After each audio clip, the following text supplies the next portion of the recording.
신앙길 골로새서 2장 16절 그러므로 먹고 마시는 것과 절기나 초하루나 안식일을 이유로 누구든지 너희를 비판하지 못하게 하라. 아멘.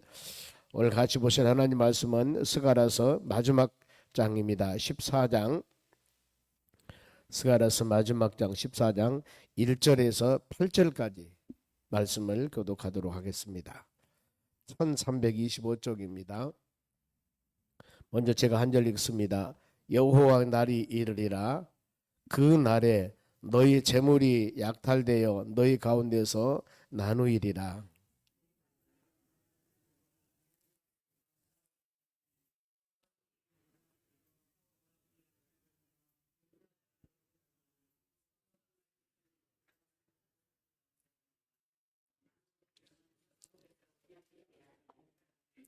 그때 여호와께서 나가사 그 이방 나라들을 치시되 이방의 전쟁 날에 싸운 것 같이 하시리라.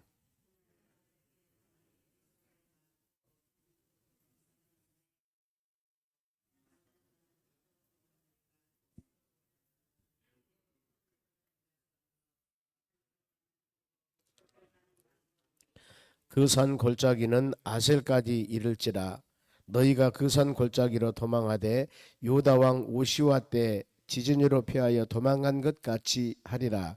나의 하나님 여호와께서 임하실 것이요 모든 거룩한 자들이 주와 함께 하리라.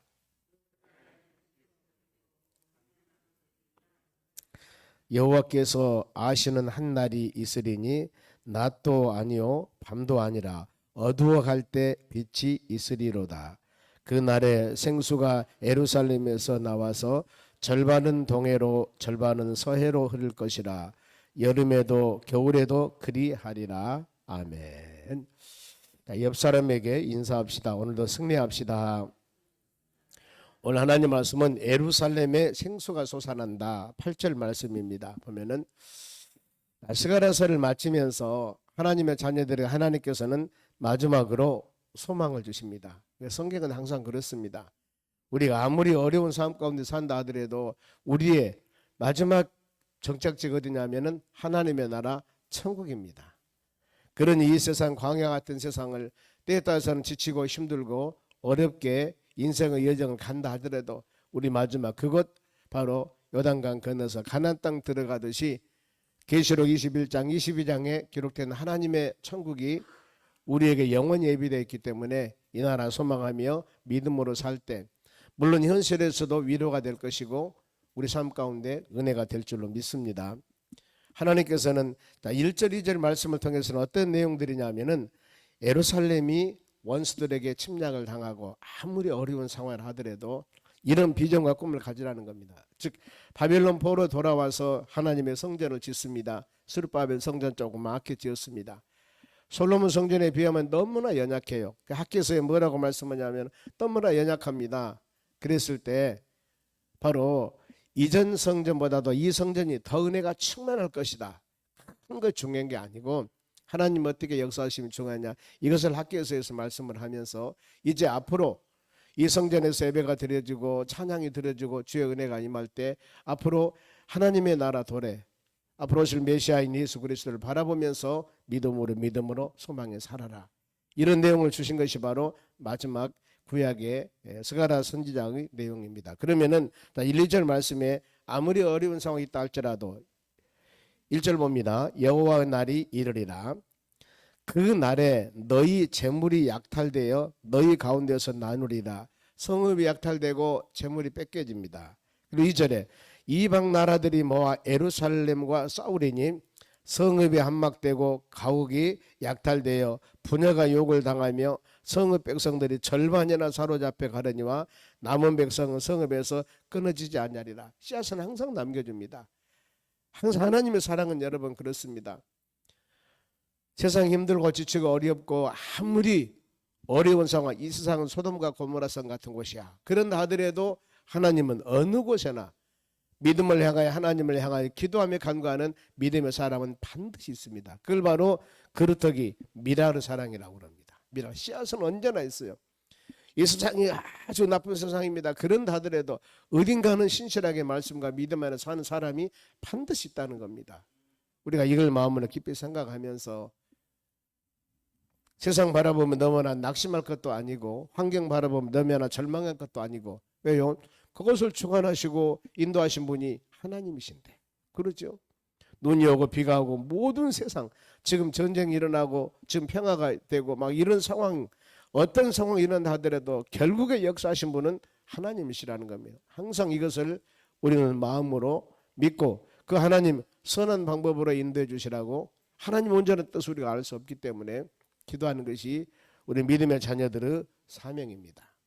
이런 상황이 있다 할지라도 하나님께서 그들을 위해 싸워줄 것이다. 약탈당하고 힘들고 어렵고 수많은 여러 가지 어려움이 있다 하더라도 3절 그때는 1, 2절 이 말씀 말하는 겁니다.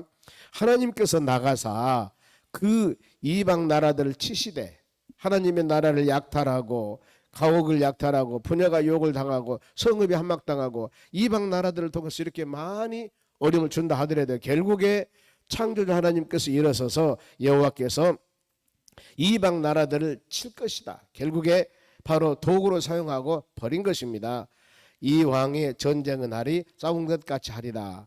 그러면서 이제 하나님의 싸워져서 하나님이 세우실 때 믿음의 자녀는 이제 열매를 맺고 세워지는 겁니다. 4절 그날에 그의 발이 예루살렘 앞 곧 동쪽 감람산에 서실 것이고, 하나님의 발이 서신다. 하나님의 인도하심과 하나님이 돌봐주신 것입니다. 모든 좌우상하 다 감람산은 그 가운데에서 동서로 갈라지며 매우 큰 골짜기가 되어 산 절반은 북으로 산 절반은 남으로 수많은 여러 가지 여기저기 골짜기 수많은 것들이 있지만은, 그러나 그것마다 모두 하나님의 임재하심이 함께 한다는 겁니다. 모든 것들 부서지고 깨지고 수많은 어려움이 있다 하더라도 하나님은 다시 주님께서 그곳에 서셔서 하나님께서는 회복할 것이고 아름다운 열매를 맺을 것이다. 5절 중반절을 보면 중반절입니다. 5절 나의 하나님 여호와께서 임하실 것이요 모든 거룩한 자들이 주와 함께 하시리라.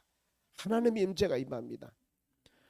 어두컴컴한 곳이라 하더라도 빛으로 오신 주님 은혜가 임할 것이고, 낙심과 좌절 중에 통하는 심령들이 많다 하더라도 그곳에 빛으로 오신 주님께서 소망을 주셔서 주님 붙잡고 믿음으로 이루어 나갈 수 있도록 하는 것, 하나님께서 임하실 것이다. 오늘날 사도행전 2장에 오순절날 임했던 하나님의 성령의 역사와 같이 여러분의 심령에, 우리의 가정에, 하나님의 교회에 그 성령의 역사가 임하여서 많은 사람들이 통함에 회개하면서 많은 사람들이 성령의 충만함으로 하나님의 나라 소망하며 찬양하며 기도하며 은사가 나타나고 능력이 나타나고, 그러면서 수많은 핍박과 어려움을 이겨나갈 수 있는 힘을 주시는 게 바로 오순절날 임했던 성령의 역사입니다. 이 힘의 역사 이후에 수많은 사람들이 순교를 당합니다. 목숨을 걸면서 예수 그리스도 복음을 증거합니다. 만일에 이때 하나님의 성령의 역사가 임하지 아니었다면 많은 사람은 두려워 떨면서 다 도망갔을 거예요.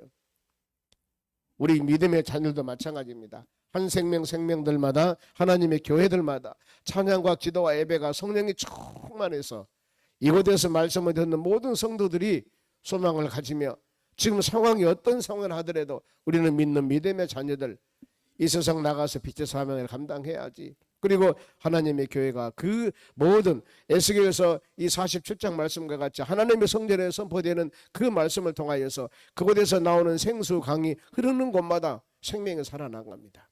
죽었던 흙이 살아나고 나무들이 열매를 맺게 되고 온 바로 이 시냇물이 썩었던 것들이 새로운 물이 되고 거기서 사람들이 낚시질을 하고 그물을 치고, 이런 소망을 말씀을 줍니다. 어디? 하나님의 성전에 선포되는 귀한 말씀을 통해서. 오늘날 그렇습니다. 시대를 바라볼 것들이 아니라 하나님의 교회에서 선포되는 하나님의 말씀, 모든 교회들이 어떻게 살아서 역사를 하는가, 이 시대 믿음의 자녀들 한 사람 한 사람마다 하나님의 말씀을 마음에 새기면서, 세상은 그렇다 할지라도 우리는 예수 그리스도 안에서 하나님의 나라 소망하며 믿음으로 사는 하나님의 자녀들이기 때문에 주의 은혜가 임재하시고 하나님의 성령이 임하게 되면은 새로운 생명이 살아나고 영원히 소생하고, 어떤 환경이 된다 하더라도 그거 바라보면서 좌절 절망이 아니라 주님 바라보면서 믿음으로 승리해 나갈 수가 있다는 것입니다. 주의 성령이 임하면, 하나님이 함께 하시면 그리고 그 후로 이제 모든 것을 하나님이 싸워주시고 능력과 힘을 계속적으로 허락해 주시는 것입니다. 보면은 7절 봅니다. 여호와께서 아하시는 한날이 있으리니 낮도 아니요 밤도 아니라 어두워갈 때 빛이 있으리로다 그랬습니다. 하나님의 은혜가 임하면은요 어두워간 곳에 빛이 임하게 됩니다. 그래 믿음의 자녀들이 수고하고 무거운 짐진 것들 때문에 아니면 세상의 모든 염려 근심 때문에 힘들고 지치고 하는 그 심령들이 하나님의 전에 와서 바로 어두워갈 때 빛이 있으리라. 빛으로 오신 예수 그리스도를 영접하고 바로 하나님 말씀을 붙잡고 자원할 성부에 대한 이 말씀 붙잡고 믿음으로 소망을 가는 겁니다. 그래서 성경 가르칩니다. 왜 네가 낙심하느냐, 왜 네가 불안해하는가, 하나님께 소망을 가지라 그랬습니다. 그래서 우리 오늘 예배 드릴 때도 동일합니다. 우리는 이 성경 말씀을 통해서 내 심령 가운데 혹시라도 지금 모든 환경 가운데 믿음의 자녀들이 흔들리거나 향방을 정하지 못하고 있을 때 우리는 성경 말씀을 통하여 이런 시대에 내가 이렇게 살아가야 되겠구나, 주님 의지해야 되겠구나, 하나님 붙잡아야 되겠구나, 나를 바라본 것이 아니라 우리 모든 바로 영적 시각이 성경 말씀 붙잡고 하나님을 바라보며 이 시대에 이렇게 소망을 줬던 하나님은 지금 동일한 하나님이셔요. 다윗과 함께했던 하나님, 수많은 구약의 믿음의 자녀들과 함께했던 하나님은 지금도 이 시대에 우리의 하나님이 그 하나님이셔요. 그래야하기 때문에 우리에게도 동일하게 역사하십니다. 공의로우신 하나님, 그 하나님 바라보며 어떤 상황 가운데서도 바로 빛이 있으리라. 우리 삶 가운데 소망과 빛을 주신 하나님 붙잡고 승려 나가는 여러분들이 되시기를 바랍니다.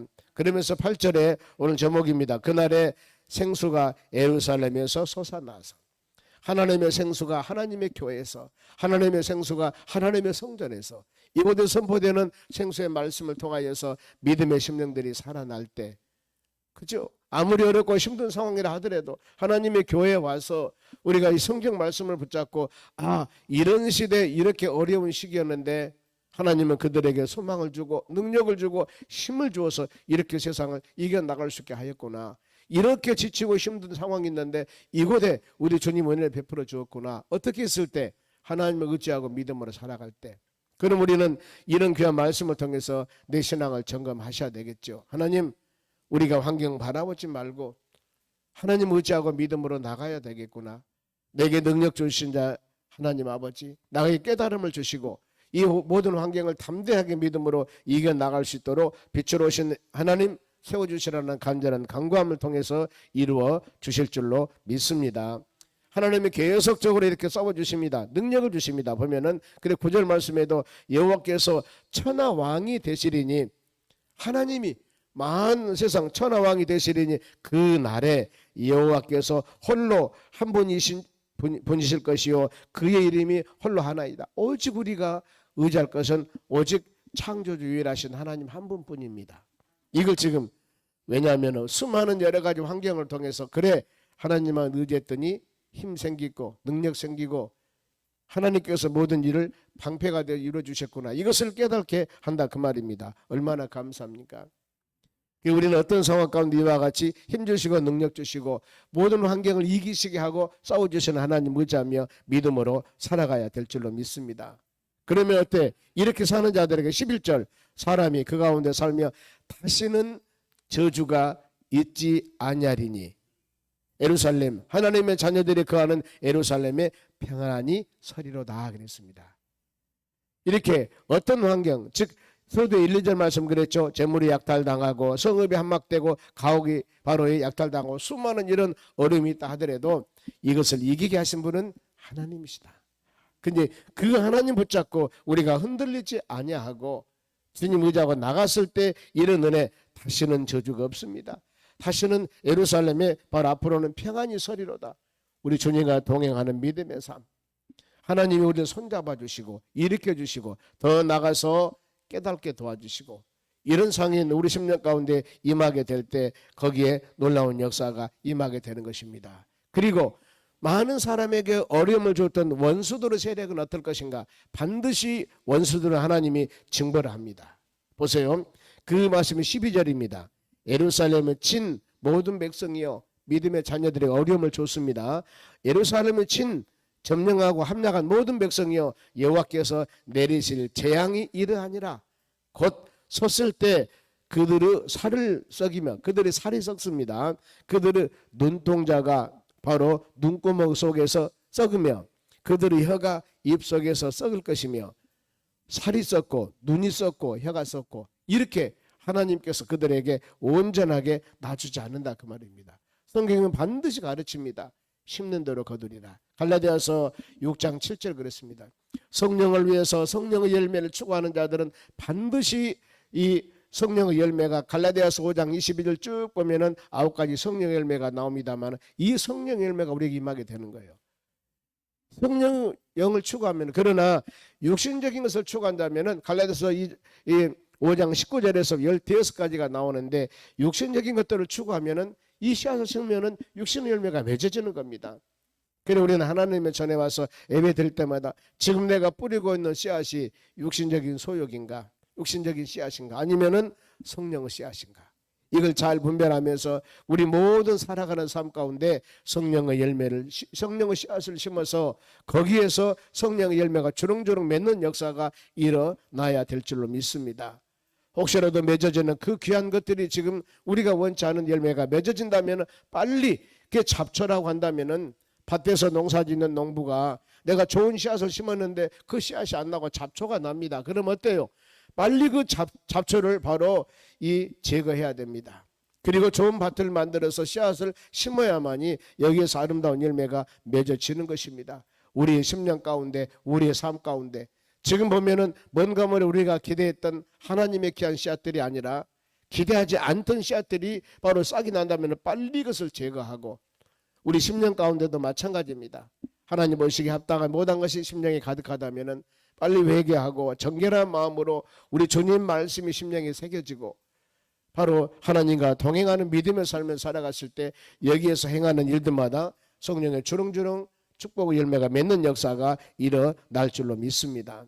그러면 이와 같이 모든 사람들, 원수들을 직면하는데 눈, 살, 혀 썩는다고 했습니다. 그런가 하면은 가축동물 환경도 동일합니다. 15절, 또 말과 노새와 낙타와 나귀와 그 진에 있는 모든 가축에게 맺힐 재앙도 그 재앙과 같으리라.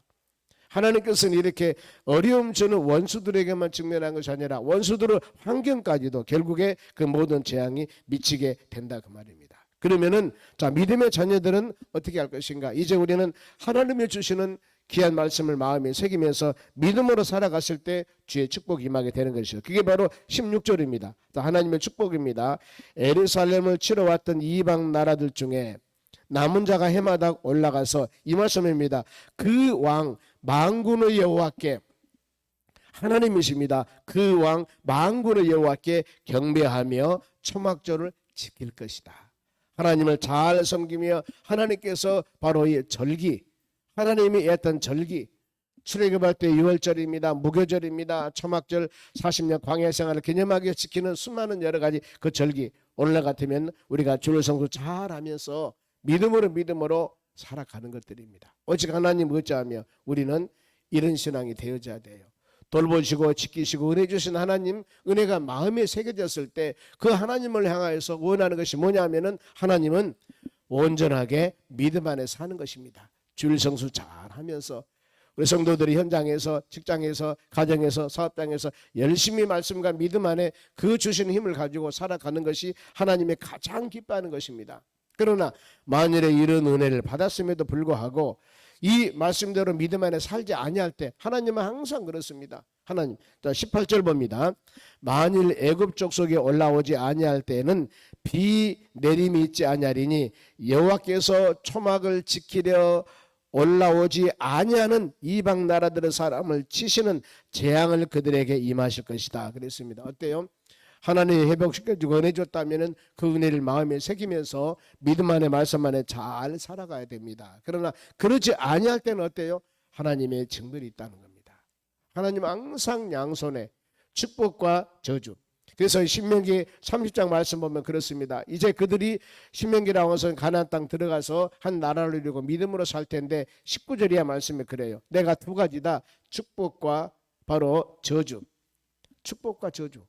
이 두 가지 바로 두 가지를 마음에 주면서 너희가 축복이를 택하라고 그랬습니다. 화평이를 택하라고 그랬습니다. 두 길이 있는데 네가 어떤 길을 택할 것이냐. 사는 길과 생명의 길과 죽은 길이 있는데 축복과 저주, 생명과 사는 길과 죽는 길이 있습니다. 이 길을 사는 길, 축복길을 택하라 이렇게 말씀을 합니다. 선택의 길 중에 가야 할 길, 우리는 깨닫고 가야 되는 길이 바로 하나님 원하는 길입니다. 그 길이 가시밭길을 갖고 힘들어도 하나님 원하는 길을 갔을 때 여기서 맺어지는 열매들은 하나님이 행하셔요. 아름다운 열매가 주렁주렁 맺는 역사가 일어날 줄로 믿습니다. 오늘 어떤 환경 가운데서도 이렇게 기도하며 묵상하면서 하나님의 선한 뜻을 마음에 새기면서 주여 주님이 행하시는 일이 무엇인가 하나님의 뜻을 항상 기도하면서 분별하여 믿음으로 나가는 여러분이 되었을 때 하나님께서는 이 믿음의 자녀들에게 힘들고 지치고 어려운 상황이었지만은 소망으로 마지막 인도해 주듯이 우리 삶도 아름답게 축복 가운데 인도받는 믿음의 삶이 될 줄로 믿습니다. 기도하겠습니다. 하나님 아버지 감사드립니다. 우리는 수없이 하나님 말씀을 듣습니다. 들을 때마다 성령의 역사하심과 충만하심으로 우리 심령 가운데 깨달음을 주시고 하나님의 선한 뜻 가운데 믿음으로 살아갈 수 있도록 도와주시옵소서. 마음으로 결단하며 주의 뜻 가운데 믿음으로 살기를 원하나 때에 따라서는 바로 현장과 삶 가운데 환경 가운데 적응할 때 우리 삶이 흔들릴 때가 간혹 있습니다. 이럴 때마다 하나님 강권적으로 붙잡아 주시고 힘과 능력을 주어서 주의 선한 뜻 가운데 믿음으로 살아가는 하나님의 자녀들이 되도록 복을 더하여 주시옵소서. 오늘 하루도 승리하는 하루가 되기를 원합니다. 우리 계획했던 모든 것들이 주님과 동행하는 복된 삶이 되기를 간절히 원합니다. 오늘 금요 기도회가 있습니다. 모든 심령들이 모여서 하나님 부르짖으며 기도하며 간구할 때 주께서 들으시고 주의 때가 되며 귀한 결실을 맺어 믿음의 자녀들이 하나님 영광 돌리는 복된 삶이 될 수 있도록 인도하여 주시옵소서. 감사하며 예수님의 이름으로 기도하옵나이다. 아멘. 주기도문으로 마치겠습니다.